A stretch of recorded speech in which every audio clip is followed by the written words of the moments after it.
Welcome to the Beyond the Basics Bible Study Podcast. My name is Dan Snyder, and I'm your host. Thank you so much for joining me for this episode of Beyond the Basics, where we are exploring the Bible from Genesis to Revelation, one chapter at a time.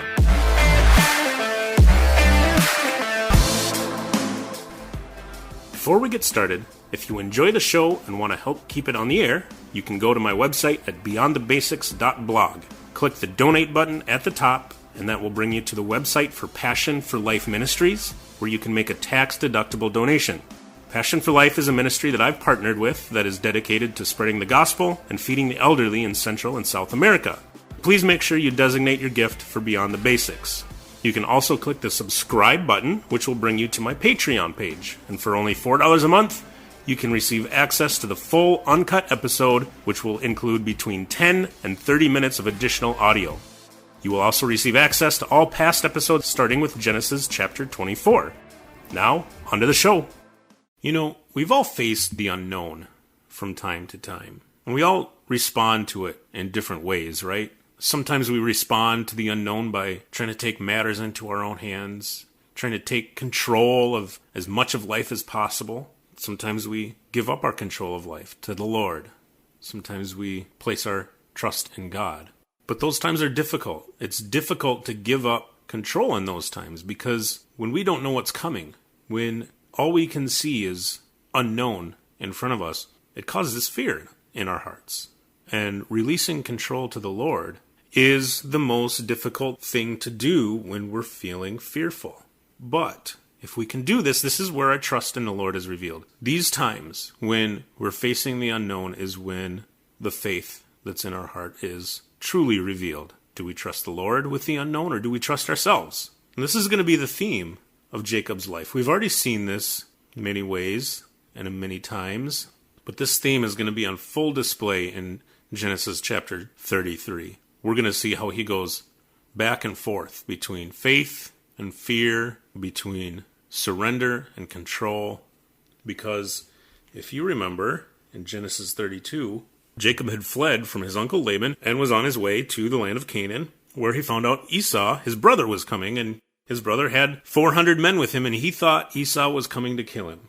And in the dead of night, he encountered a man who wrestled with him until the morning. That man turned out to be God himself and gave him a name, a new name, the name of Israel. We're going to pick up the story here in Genesis 33 after that wrestling match has been completed. In verse 1 here, it says, Jacob lifted up his eyes and looked. If you remember back in Genesis chapter 13, when Abraham and Lot were quarreling because the land that they were using was too small for them, and so they had to separate. And Abraham gave Lot first choice. He said, go ahead and choose the land that you want, and whichever you choose, I'll go the opposite direction. And we're told in that chapter that Lot lifted up his eyes and saw the land of the valley near Sodom. And if you remember, we discussed that Lot lifting up his own eyes showed that he was not surrendering his vision to the Lord. He was looking with his own motives, his own desires. And Jacob here, just like Lot, is still looking with his own vision. Even though he just encountered God and he had seen God face to face, now he's lifting up his own eyes and looking. He's still not looking with God's vision at matters.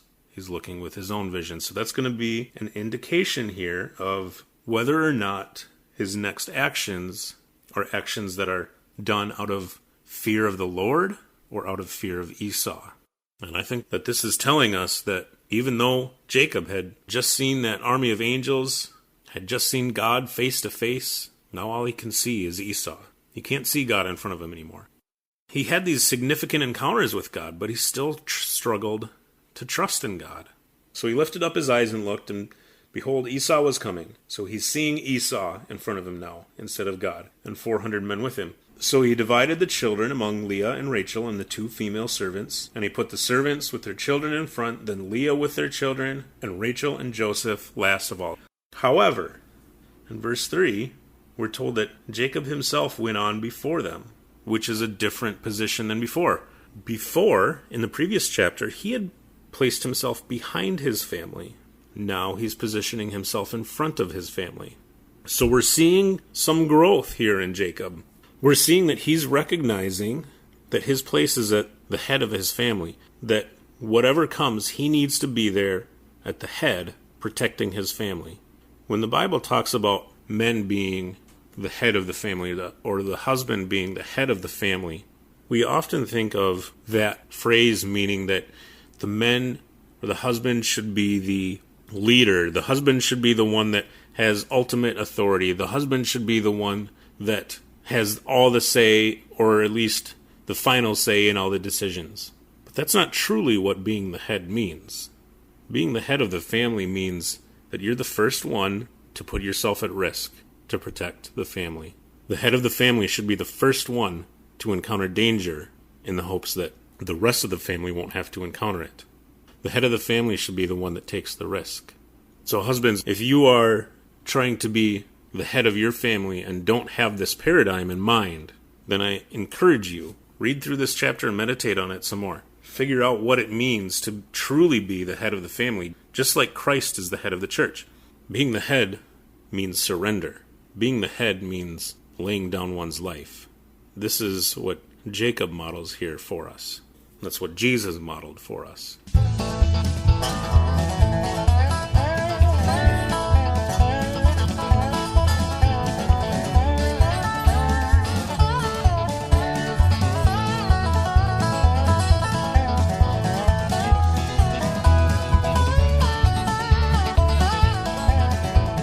So he went on before them, bowing himself to the ground 7 times until he came near to his brother. So he placed himself in the correct position in front of his family, but now he's bowing himself or positioning himself in front of Esau in a way that is based in fear. Remember, at the end of the last chapter, we're told that he was walking with a limp.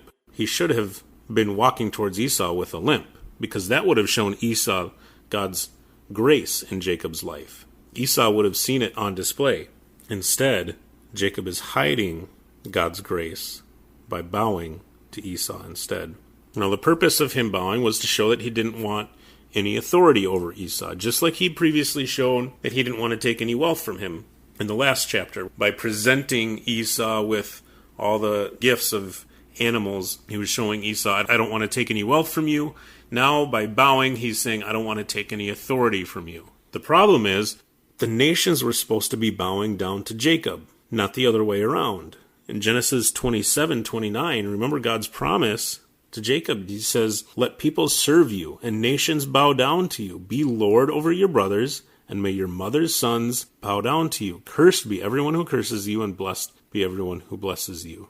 Jacob is bowing to his brother. So ultimately, this is still a form of deception, because he's trying to manipulate his brother into showing favor to him. He's trying to flatter his brother. This is flattery. He's, again, falling into old habits of trying to deceive, trying to manipulate, trying to control in order to get what he wants. Now, in contrast to Jacob's bowing, in verse 4 we're told that Esau ran to meet him and embraced and fell on his neck and kissed him, and they wept. Now, they each wept probably for different reasons.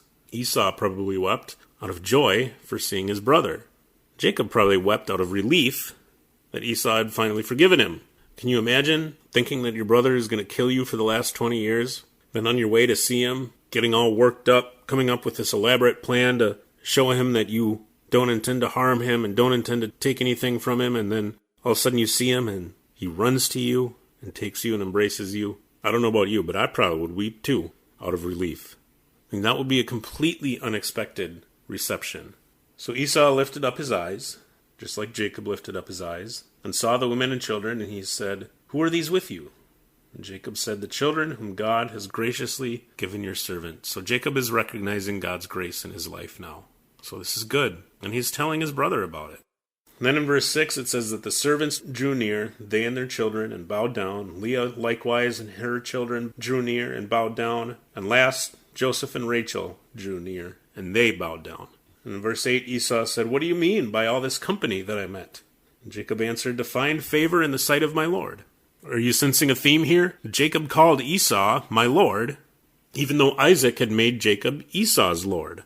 Jacob is trying to flatter Esau into thinking that he has the authority when he doesn't. All to gain Esau's favor.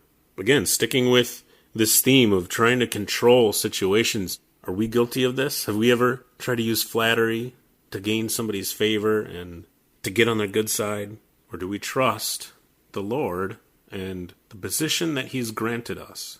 Whatever position that might be, do we trust Him that He has things under control? Jacob is having a hard time trusting the Lord right now. So Jacob says to find favor in the sight of my Lord, but Esau said, I have enough. So he says, I have enough, my brother. Notice how Jacob calls Esau my Lord. Esau calls Jacob my brother. When Jacob should have called Esau my brother, Esau should have called Jacob my Lord. So Esau tells Jacob, keep what you have for yourself. And Jacob said in verse 10, no, please, if I have found favor in your sight, then accept my present from my hand. For I have seen your face, which is like seeing the face of God, and you have accepted me. Jacob tells Esau, seeing his face is like seeing the face of God. Which is interesting, because Jacob had actually seen the face of God just a few verses, just one chapter earlier. And the last time he saw the face of God, he was delivered from God's wrath. So in verse 11, Jacob says, please accept my blessing that is brought to you. See, Jacob had received the blessing from his father Isaac, who had received the blessing from his father Abraham. Now he was offering a blessing to Esau. Suddenly, Jacob switches demeanors. He suddenly remembers his position in the family. He suddenly remembers God's grace in his life. It's like talking about seeing the face of God jogged his memory. It reminded him of what God had promised him, to be with him, to protect him, and to bless him. Because to offer a blessing, you have to be in a position of authority. You can't just bless someone. In those days, if you didn't have a position of authority, the fathers always had to bless the children. The children could not bless the parents. It didn't work that way. What would they bless them with? So Jacob, by saying, please accept my blessing, now he is switching from a demeanor of submission and fear of Isaac to one of authority and generosity toward Esau. He's no longer offering gifts of appeasement out of fear, but he's offering blessing out of generosity, because he says, please accept my blessing that is brought to you because God has dealt graciously with me and because I have enough. He's saying, Esau, let's stop this game. You know I'm the one who's in the position of authority here, and I've been trying to earn your favor, and it turns out I'd never needed to, but you're still my brother, and I want to bless you. I want to bless you because God has blessed me. So he urged him, and Esau took it. And this is good. This is a good sign, because people did not accept gifts from enemies, only from friends. So by Esau taking this gift, this blessing, he's saying the relationship has been restored.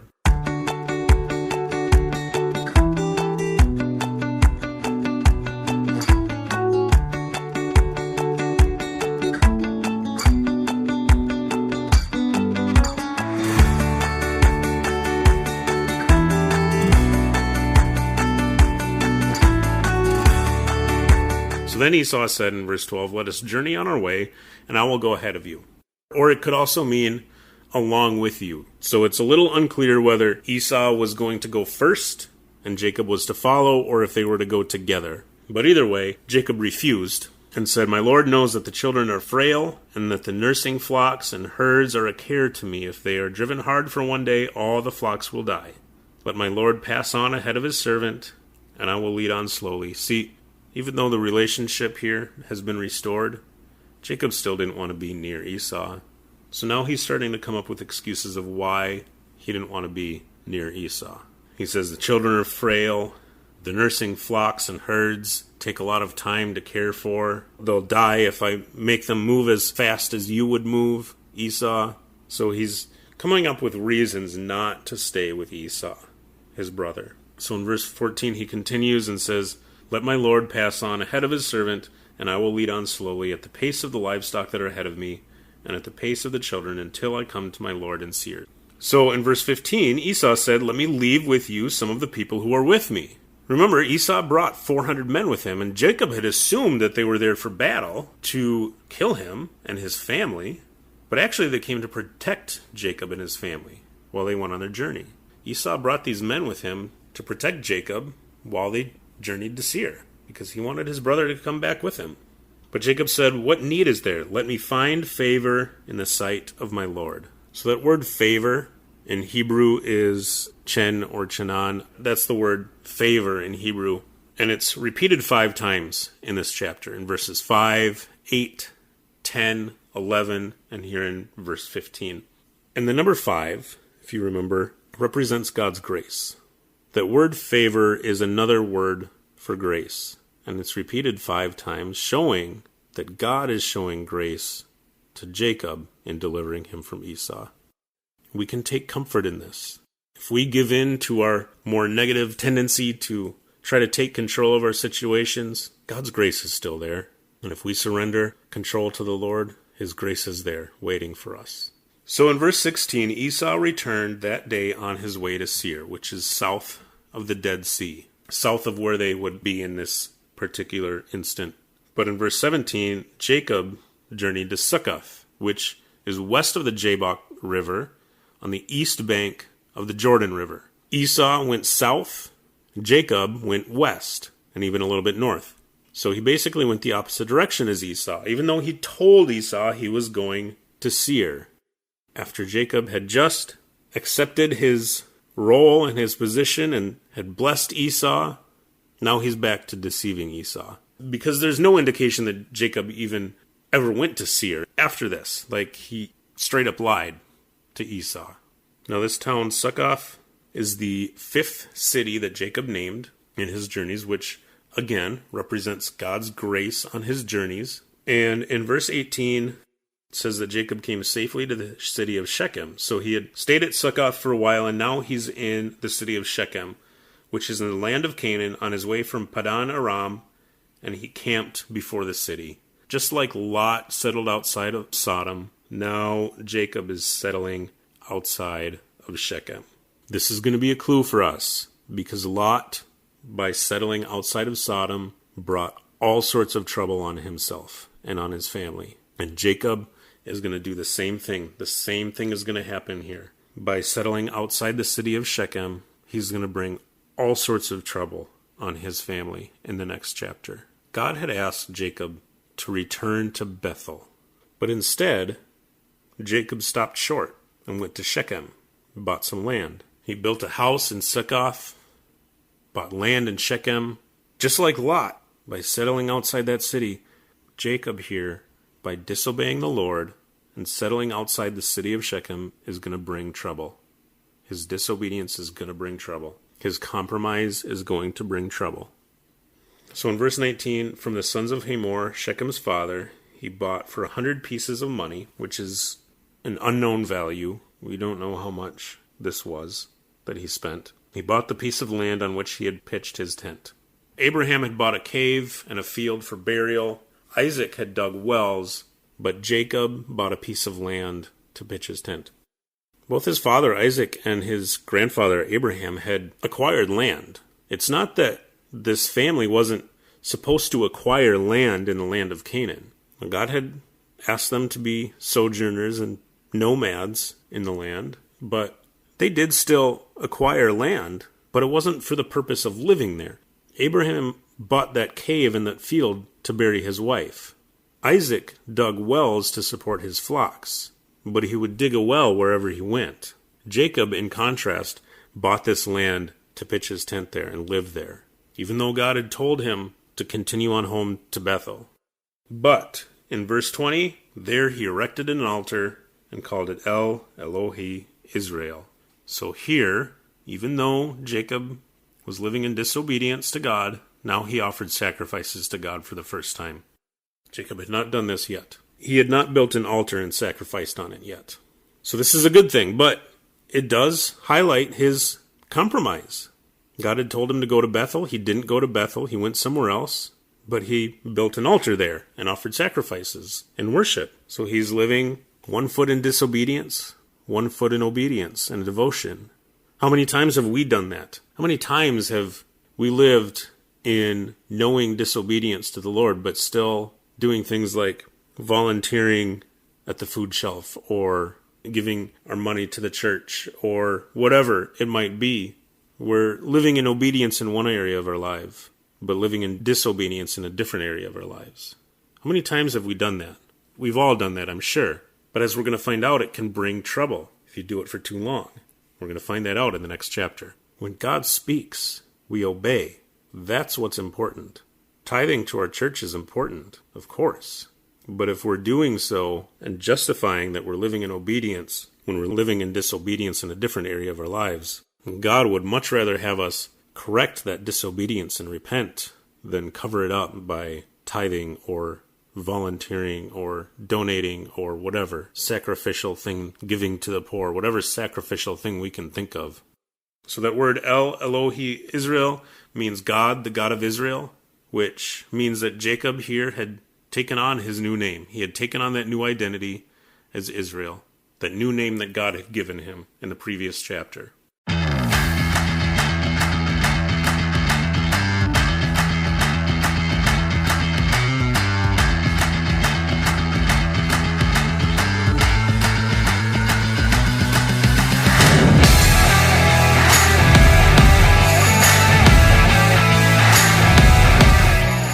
So before we get to our segment on pointing this chapter to Jesus, I want to recap the ways that Jacob wavered in his faith in this chapter. So you can see this back and forth, because sometimes it's hard to see just by going through slowly, verse by verse like this. I want to present it to you as a contrast so you can see it a little bit more clearly and see the way that God worked through his life, even despite his back and forth in his faith. So remember that Jacob had placed himself in front of his family, unlike when he had made his family cross the river first. Earlier in the previous chapter, he had made his family go across that river first, and Jacob stayed behind. Now, Jacob placed himself out in front of his family, putting himself at risk first.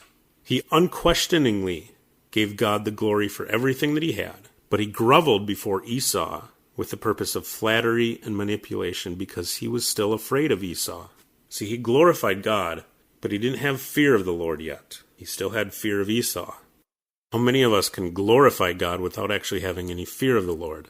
So he obeyed God's command and refused to go to Seir with Esau, but he only obeyed God's command halfway because he didn't actually return to Bethel. He stayed in Succoth and then in Shechem. And in Shechem, he settled outside the city where he shouldn't be.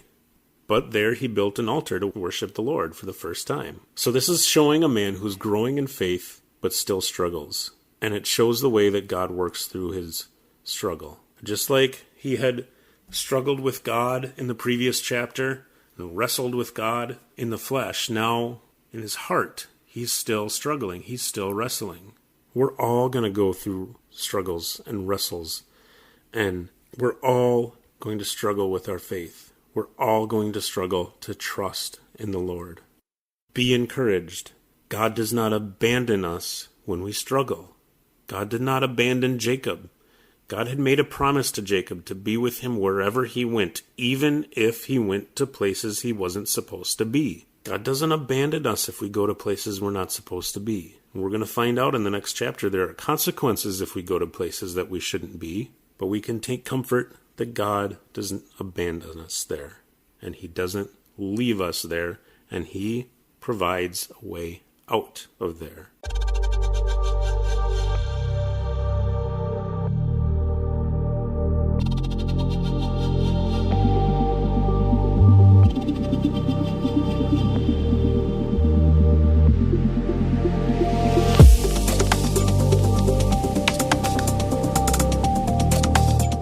So how does this chapter point to Jesus? It's not quite as clear as many other chapters, but as we've shown in previous chapters, Jacob is well known as a shepherd. He's a very skilled shepherd. And shepherds represent the leadership in Israel later on in the prophets and the Gospels.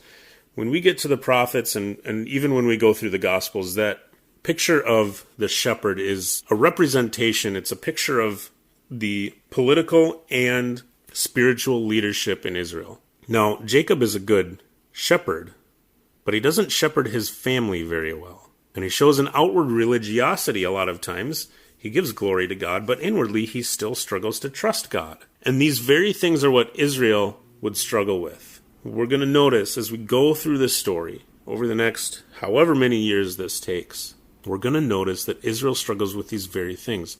The shepherds of Israel are going to struggle with shepherding the nation well. They're going to live in fear of other nations. They're going to give in to compromise. They're going to struggle to trust God. And it's going to show the need for a good shepherd of the nation of Israel.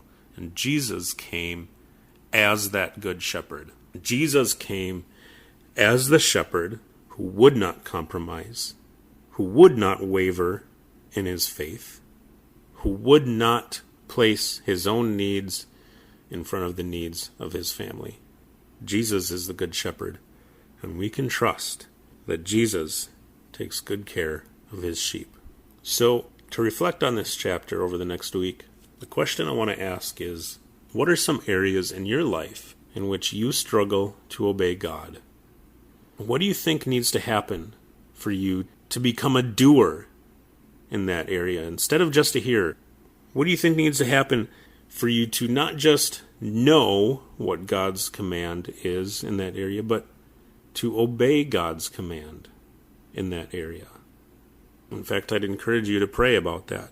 And I'm going to pray for you now, but before I do, I just want to remind you, please go ahead and click like, click follow, click subscribe if you're on YouTube, give the show a 5-star rating, whatever app or platform you're using to listen to your podcast. Go ahead and click that button so that helps increase the reach of the show so that more people can hopefully be blessed by this study. Also, I'd love to hear your feedback, your comments. Please go to the website and leave me a comment. I'd love to hear it. Did make a little bit of a tweak to the website. I've made it a little bit easier to get the study guides for these chapters. So instead of putting them on the free download section of the website now, if you go to the page for this specific episode, you can find that study guide directly on that page, along with the transcript. And I'm still working on the backlog. It's going to take me a little while to update all the previous episodes, but that's what you can look forward to on the website itself now. As you're listening, if you want to go to the website and listen, you can go directly to the post for this chapter, Genesis chapter 33. When you click that link to that page, it's going to you're going to be able to see the study guide right there. You can download it. So let's pray. Lord, I thank you so much for your word. Thank you for everything that you have to show us in the life of Jacob. Thank you for his struggles so that we can learn in our own struggles. God, I thank you that you use these men and women in the Bible who are flawed, who have crises of faith, who don't always trust you well, and you use them to reveal your grace throughout their stories. And I pray, Lord, that you would help us to recognize all those areas in which we may be living in compromise or disobedience, and even those areas that we may be trying to justify that disobedience. I pray that you would give us a heart of humility to turn from that disobedience, repent and turn to you. Give us the grace to recognize our need for you. And I pray that you would show us all the ways that you're working in our lives, even when we struggle to trust you. Show us, reveal to us the ways that you're working. Build our faith as we turn to you in faith. In Jesus' name, amen. Thanks for listening. Enjoy your week. Talk to you next time about Genesis chapter 34.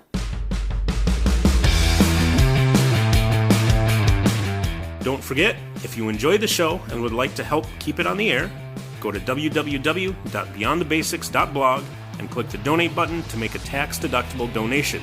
Make sure you designate the donation for Beyond the Basics. You can also click the subscribe button, which will take you to my Patreon page, where for only $4 per month, you can receive access to an additional 10 to 30 minutes of audio content per episode, as well as access to all previous episodes I've released.